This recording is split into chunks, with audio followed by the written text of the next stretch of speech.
ગુજરાતનો આવાજ।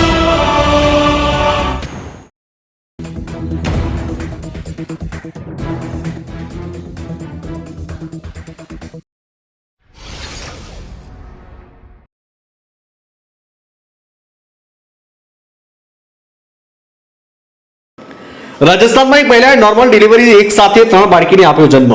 રાજસ્થાનના અજમેરમાં ક્રિકેટની સરકારી જિલ્લા હોસ્પિટલમાં એક મહિલાએ નોર્મલ ડિલિવરી દ્વારા એક સાથે 3 બાળકીઓને જન્મ આપ્યો છે, જેનાથી આખા પરિવારમાં ખુશીનો માહોલ છે। તપાસ બાદ ડોક્ટરે કહ્યું કે માતા અને ત્રણેય પુત્રીઓ સંપૂર્ણપણે સ્વસ્થ છે। આ સમાચાર સમગ્ર વિશ્વમાં ચર્ચાનો વિષય બની ગયા છે।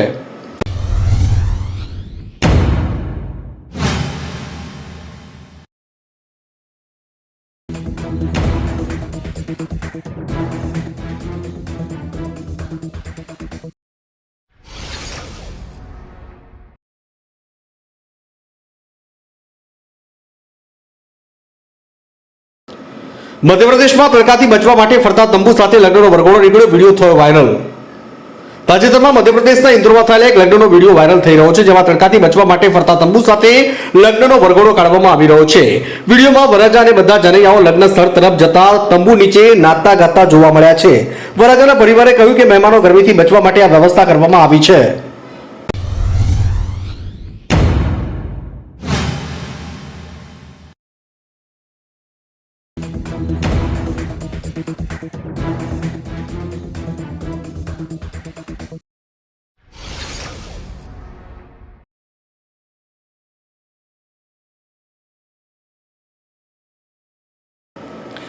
દિલ્હીમાં લાઉડસ્પીકર વગાડવા માટે પોલીસની પરવાનગી લેવી પડશે, આદેશ જાહેર કરાયો।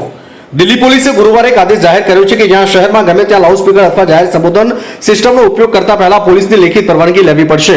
ધાર્મિક સ્થળોએ પણ નિર્ધારિત ધોરણો મુજબ લાઉડસ્પીકર વગાડવામાં આવશે। લાઉડસ્પીકર જાહેર સંબોધન સિસ્ટમના દુરુપયોગ ઉપર 10,000નો દંડ થશે અને લાઉડસ્પીકરને પણ જપ્ત કરવામાં આવશે।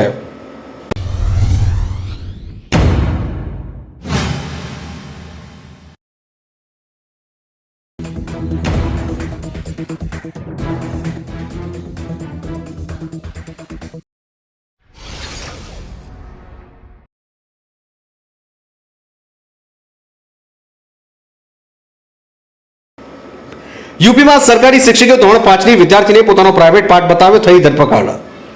યુપીના રાયબરેલીમાં એક સરકારી શાળાના એક શિક્ષકની ધોરણ 5ની વિદ્યાર્થીને પોતાનો પ્રાઇવેટ પાર્ટ બતાવતા આરોપમાં ધરપકડ કરવામાં આવી છે। પોલીસે જણાવ્યું કે પીડિતાની માતાએ આરોપી વિરુદ્ધ ફરિયાદ નોંધાવી હતી। પોલીસના જણાવ્યા અનુસાર આરોપી વિરુદ્ધ પોક્સો એક્ટ હેઠળ કેસ નોંધાયો છે અને તેને જેલમાં મોકલી દેવાયો છે।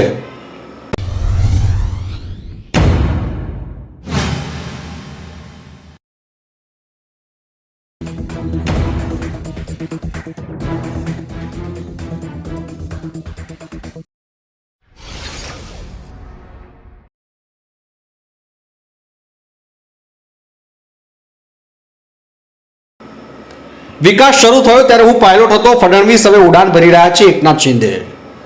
મહારાષ્ટ્રના નાયબ મુખ્યમંત્રી એકનાથ શિંદેએ કહ્યું કે જ્યારે પાછલી મહાયુતિ સરકારના વિકાસ વિમાનને ઉડાન ભરીને ત્યારે હું પાયલોટ હતો અને દેવેન્દ્ર ફડણવીસ અને અજીત પવાર સહ પાયલોટ હતા।